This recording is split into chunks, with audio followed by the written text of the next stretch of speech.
Welcome to AI World TV, your go-to destination for everything artificial intelligence.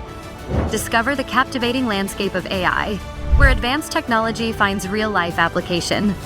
Subscribe to AI World TV for webzine articles, reports, podcasts, videos, live events, and latest trends. Hear from top industry leaders and discover how AI is transforming industries and our daily lives. Imagine walking into a casino, right? You stroll right up to the roulette table, you put $7 billion down on the felt, and you look the dealer dead in the eye and say, I'm not actually gambling. Yeah, that is a wild image, but honestly, it's pretty accurate. Right, because that is the sheer magnitude of the financial move we are looking at today. Mm-hmm. And we have this really phenomenal piece of source material to guide our deep dive for you today. Hot off the presses, too. Literally published today, June 5th, 2026. It's in the AI World Journal, written by Sydney Armani. And the headline is just, it's a jaw-dropper. Silicon Valley's Sequoia's $7 billion fund signals AI's next phase. I mean, $7 billion is one of those numbers that just forces you to stop and pay attention. Exactly. But the really fascinating part, and what we want to dig into, is that the real story here isn't actually the cash. It's what that huge pile of cash proves about the fundamental mechanics of the global economy right now. Right, because the money is really just the mechanism. What Armani's piece is capturing is this definitive, totally undeniable shift. We are no longer waiting for the artificial intelligence revolution to arrive. It's just here. It is here. The rules of engagement have completely changed, and, the metrics for what even makes a successful tech company are being rewritten as we speak. And that is exactly our mission for you today on this deep dive. We are dissecting this massive tectonic shift in the tech world to figure out why the pure hype era of AI is just officially dead. Yeah, completely dead. And what this newly arriving scale era actually looks like under the hood. Yeah. So, okay, let's unpack this. Reading through Armani's article, I kept picturing the AI industry over the last few years as this, chaotic high school science fair. Oh, I like that. A science fair. Yeah, right. Everyone is gathered in the gymnasium showing off these really flashy but totally isolated experiments. Yeah. You've got the chatbots writing sonnets over in one corner. The image generators making funny pictures of politicians in the other. Exactly. And everyone is just shouting, look what I built. Look what this can do. But this $7 billion fund from Sequoia, it signals something really sobering. The science fair is over. The gymnasium is locked up. Time to get to work. Right. We are now pouring massive concrete foundations to build actual industrial-scale factories. I think that visualization is spot on because it perfectly captures the shift in utility. During that whole science fair phase, the entire technology ecosystem was relentlessly focused on proving what the technology could theoretically do, right? Right, just pushing the boundaries. Exactly. The goal was just to stretch the foundational models to their absolute limits. But the end of that experimental phase means the market, it no longer rewards just having a cool capability. Because anybody can do that now. Right. The focus has shifted entirely toward execution, building enduring trillion-dollar enterprises that actually integrate into global workflows. Okay, so to understand how you get from a science fair to a factory, we really have to look at the people holding the megaphone here. Yeah. Or, I guess in this case, the checkbook. A very, very large checkbook. Yeah, no kidding. Sequoia Capital has just closed this massive expansion fund, which the AI World Journal specifically notes is one of the largest late-stage AI-focused investment vehicles in their entire history. It is historic, yeah. But what really anchors this story for me is the changing of the guard at the firm. Armani points out that in late 2025, Roelof Botha handed over the leadership reins at Sequoia to Alfred and Pat Grady. Right, which is a huge detail. Yeah. This means this $7 billion fund is the very first major capital allocation statement under a brand new leadership team. And what's fascinating here is how the broader venture capital ecosystem interprets a move exactly like this. When new leadership takes over a legacy institution, literally every single LP, the limited partners providing the capital and every competing firm, they are scrutinizing every move. Looking for any sign of weakness or strategy shifts. Exactly. So by deploying a fund of this massive magnitude right out of the gate, Lynn and Grady are broadcasting a very specific message. And what is that message exactly? Well, they are looking at an AI landscape that a lot of commentators are currently claiming is overhyped or moving too fast, and they are declaring absolute unwavering conviction that the industrialization of this tech is barely even in its infancy. Okay, I see the logic there, but let me just play devil's advocate for a second. Because if you're Alfred and Pat Grady, and you've just been handed the keys to the kingdom at one of the most legendary firms in Silicon Valley, A lot of pressure. so much pressure, isn't a $7 billion swing a massive liability? I mean, I'm picturing a new head coach stepping onto the field for his very first game, right? And on the very first down, he calls this ridiculously aggressive, high-risk trick play. Right, a Hail Mary on the first drive. Exactly. Yeah. How is deploying that much capital in a notoriously volatile tech sector not just blind confidence? Well, see, that assumes all venture capital operates on the exact same risk profile, which definitely isn't the case. We have to really separate the mechanics of seed stage funds from late stage funds. Okay, break that down for us. Seed stage investing is the trick play you're describing. It is inherently a huge gamble. You are writing a relatively small check to a small team with basically just a pitch deck, right? Just an idea and a dream. Exactly. You're trying to figure out whether a specific application of a new technology will even function. But a $7 billion late-stage fund, that operates on a fundamentally different physics engine. Because they aren't funding the two guys in a garage anymore. Not at all. They are targeting organizations that have rigorously demonstrated product-market fit. In late-stage venture, you are looking at companies that are already generating tens, sometimes hundreds of millions of dollars in annual recurring revenue. Wow. Okay, so the existential risk is basically gone. Yes. The fundamental risk of, hey, will this technology even work? That has already been retired. Sequoia isn't gambling on the existence of the AI market. So what are they doing then? They are executing a heavily calculated strategy to pour pure accelerant onto the specific companies that are already demonstrating the operational metrics needed to dominate the next decade. But wait, I mean, the market is littered with failed infrastructure plays that looked like absolute sure things at the time. Like, look at the VR metaverse. Oh, the metaverse, yeah. Right. Billions and billions of dollars were poured into that under the total assumption that it was the next inevitable computing platform. And it just largely stalled out. It did. So what makes AI infrastructure a guaranteed lock compared to past tech duds like that? Is Sequoia just operating on past momentum? Or is there like a specific repeatable pattern to when they deploy this kind of late stage capital? The VR comparison is actually the perfect counterexample here, because the metaverse push was this desperate attempt to force infrastructure upon a market before consumer demand or any daily utility had actually been proven. It was like building a highway to a city that literally nobody lived in. Exactly. A beautifully paved road to a ghost town. And Sequoia's track record shows they do the exact opposite of that. They wait for the organic traffic jam, and then they fund the highway. Oh, that's interesting. Armani's article outlines this perfectly.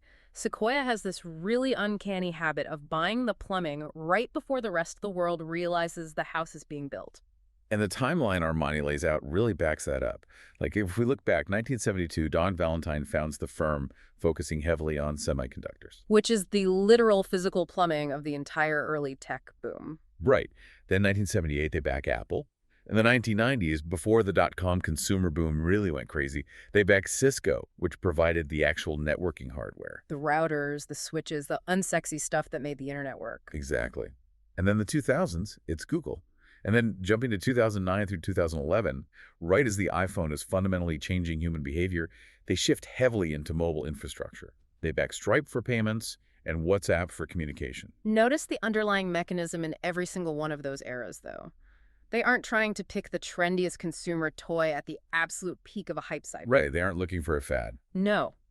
They are identifying the exact moment a technological capability transitions from being a niche novelty to an indispensable global utility.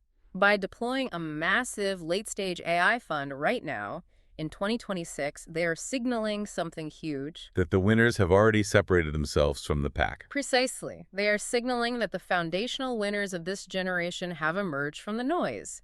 They are applying the exact same filters they used for the internet and mobile waves directly to the artificial intelligence sector. Well, here's where it gets really interesting, because Armani explicitly points out in the journal that the era of raising money based solely on an AI label is totally dead. Oh, completely. The free money is gone. And this brings us right back to that dot-com parallel. Because back in 1999, you could take a completely mediocre, fundamentally flawed business plan, slap.com onto the company name, and investors would just blindly throw capital at you. They couldn't write the checks fast enough. Right. But eventually, the laws of financial gravity reasserted themselves.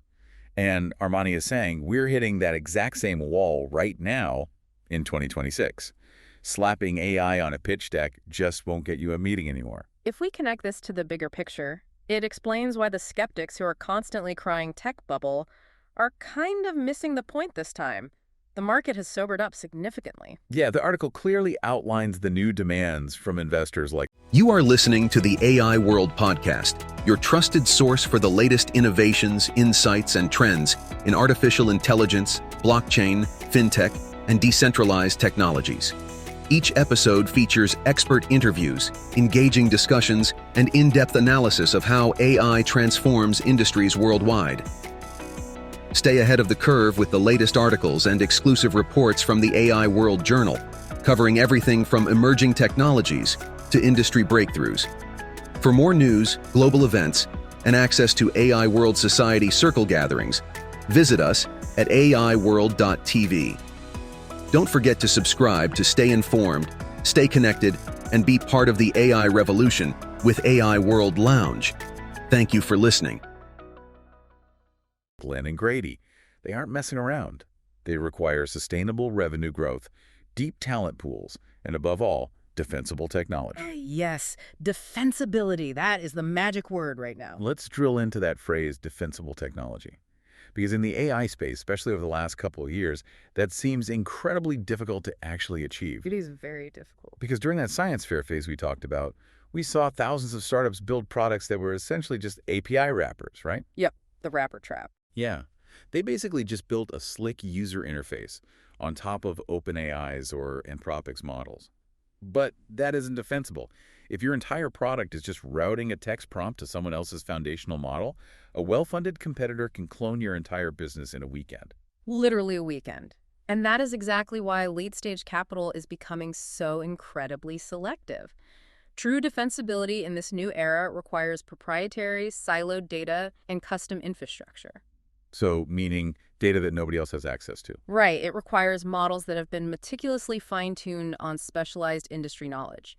If an AI platform is, say, orchestrating a hospital's entire patient intake system or managing a giant hedge fund's risk portfolio... You can't just download an open source model and do that. No, absolutely not. That isn't something you build overnight using off-the-shelf code. It takes deep integration and highly secure specialized data. Which perfectly explains why Armani focuses so heavily on this massive AI IPO pipeline. These companies that have actually achieved that rare defensibility, they are gearing up to go public. The pipeline's getting crowded, yeah. But it raises a really mechanical question for me.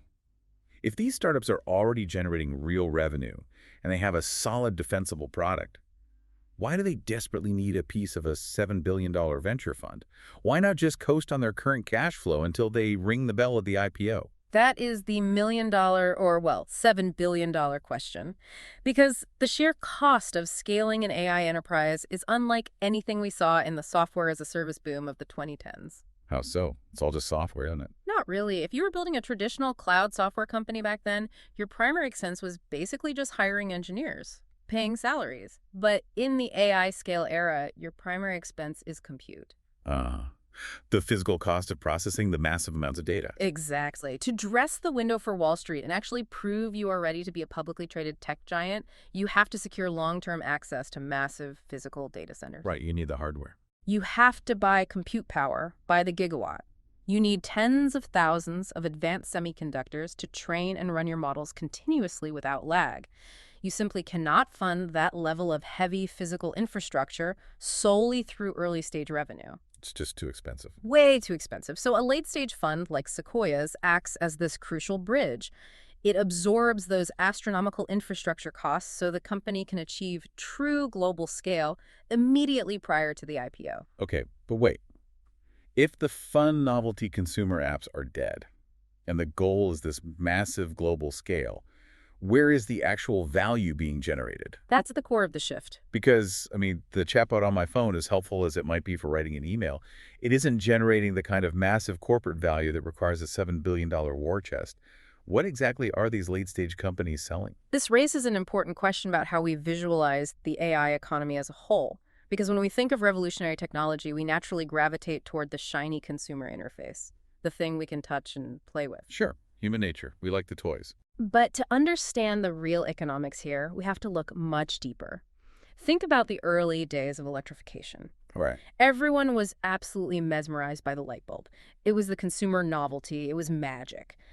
But the people who built dynastic generational wealth during that era weren't the ones selling little glass bulbs. No. No, they were the ones laying the millions of miles of copper wiring, building the massive dynamos, and constructing the power grids. Oh, wow. So Sequoia is basically investing in the digital power grid. Precisely. Armani's article outlines the specific targets of this capital: AI infrastructure platforms, massive data center technologies, advanced semiconductors, and enterprise software. The plumbing. Yes, they are funding the foundational layers that literally every other business on Earth will eventually be forced to either rent or build upon. Let's try to make that really concrete for a second, because Armani uses terms in the article like agentic AI systems and autonomous workflows. Both words, yeah. Exactly. To someone casually reading the news, that just sounds like abstract science fiction jargon.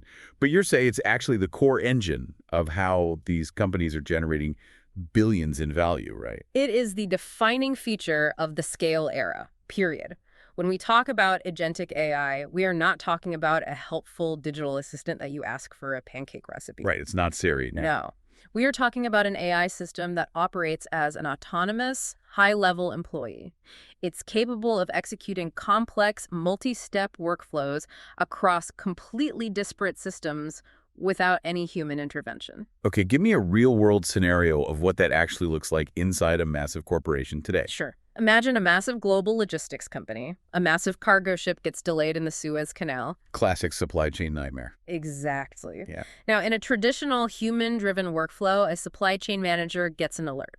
They have to manually analyze alternative shipping routes, calculate the financial hit on a spreadsheet, email 3 different freight forwarders to get new quotes. Ugh, it's endless busy work. Right. Then they have to log into an enterprise resource planning system, update the global inventory, and notify the retail stores of the delay. That entire process takes hours, maybe even days, and introduces massive bottlenecks. Right, because it requires constant human context switching and waiting on replies. Exactly. An agentic AI system changes that entirely. The very moment the Port Authority updates the status of that ship, the AI agent autonomously reads that data. Without anyone telling it to. Without anyone telling it. It instantly calculates the optimal rerouting options. It drafts and sends the emails to the freight forwarders, actually negotiates the new rate based on pre-approved parameters, updates the corporate inventory database, and adjusts the dynamic pricing on the consumer website to reflect the constrained supply. Wait, really? It does all of that? It completes the entire workflow in 2 seconds with 0 human clicks. That is just a staggering leap in productivity. And suddenly the sheer scale of that $7 billion fund makes complete sense. Doesn't it? Because if a Fortune 500 company wants to deploy that kind of autonomous agent across their entire global supply chain, they need incredibly robust enterprise software. Which requires immense data center capacity. Right. Which requires extremely specific advanced chips. It's an entire ecosystem. And that is the concrete of the factory we were talking about earlier. The entire global economy is currently racing to deploy these agentic workflows to slash operational costs and dramatically increase efficiency. But they can't do it all at once. Right, because they are running into a brutal physical bottleneck. There simply aren't enough data centers or advanced chips on the planet to run all of these autonomous systems at once. So Lynn and Grady are looking at that exact bottleneck, seeing the massive, desperate corporate demand for agentic workflows. And they are pointing their $7 billion squarely at the companies trying to widen the pipe. Exactly. They aren't betting on which specific logistics company will win the shipping wars. They are buying the infrastructure that every single logistics company will fundamentally need to survive. It's the ultimate structural advantage. The venture capital world completely recognizes that the transition from human-driven software to autonomous AI workflows is the largest economic unlock of the century. Wow. And that AI IPO pipeline we mentioned, it is entirely populated by the companies that possess the raw infrastructure to make that unlock a reality. So what does this all mean? Let's bring this all together. We started with this incredible news out of Silicon Valley today, June 5th, 2026. Sequoia Capital, operating under the fresh leadership of Alfred and Pat Grady, has dropped a historic $7 billion late-stage AI fund onto the table. A massive statement. And what we've discovered is that this move is a loud, completely undeniable broadcast to the rest of the market. It proves that we have decisively transitioned from the era of capability experimentation, our chaotic high school science fair, to a totally ruthless era of global-scale commercial execution. The pure hype has officially evaporated. The venture capital market has completely stopped rewarding companies for simply participating in the AI space. They are now demanding rigorous product-market fit, totally sustainable revenue, and deeply defensible infrastructure. And why does this matter to you? Well, whether you are prepping for a huge strategic business meeting tomorrow, or maybe you're just analyzing your own stock portfolio, or honestly simply trying to navigate an economy that is shifting rapidly beneath your feet, you really have to update your mental model. The metric for AI is just no longer cool novelty. Right. It is measurable, undeniable economic impact. The technologies being funded by the $7 billion right now, they're designed to operate as autonomous agents. They're reducing massive costs, removing human bottlenecks, and forging trillions of dollars in real-world value. The overarching question for the broader market is really no longer whether artificial intelligence will reshape enterprise operations. That's a given. The only question now is which specific late-stage companies will dominate the critical choke points of this new digital power grid. And that leaves us with a final thought for you to chew on today. We've talked extensively about how we've moved from the high school science fair to pouring the heavy concrete for massive industrial factories. We're in the scale era now. Right. And we've established that scaling AI to meet Wall Street's expectations requires securing gigawatts of compute power and navigating astronomical physical costs. But if that is the new reality, if surviving the scale era actually requires a $7 billion war chest just to keep the servers running, what happens to the underdog? That is a very dark question. It is. What happens to the vibrant open source community or that classic Silicon Valley ethos of two kids disrupting an entire massive industry from their garage? As AI transitions into heavy infrastructure requiring literally billions of dollars in data centers and proprietary chips, will the future of human intelligence be exclusively owned and controlled by a handful of deeply funded tech monoliths? It's concerning. Have we built a factory where only the wealthiest players are even allowed through the front door? It is the defining tension of this new era. The barriers to entry have simply never been higher. Yeah. And it's definitely something to keep a very close eye on as these digital factories keep getting bigger and the independent startups desperately try to find a way over the wall. Absolutely. Thanks for taking this deep dive with us. The future of artificial intelligence is unfolding, and it's happening at AI World Week, the flagship global event for innovation, collaboration, and transformation.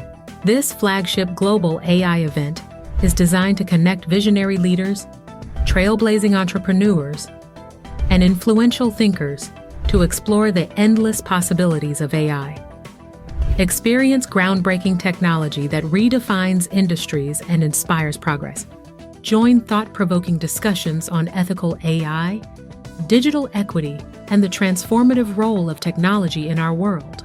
Build meaningful connections that catalyze innovation and drive impact.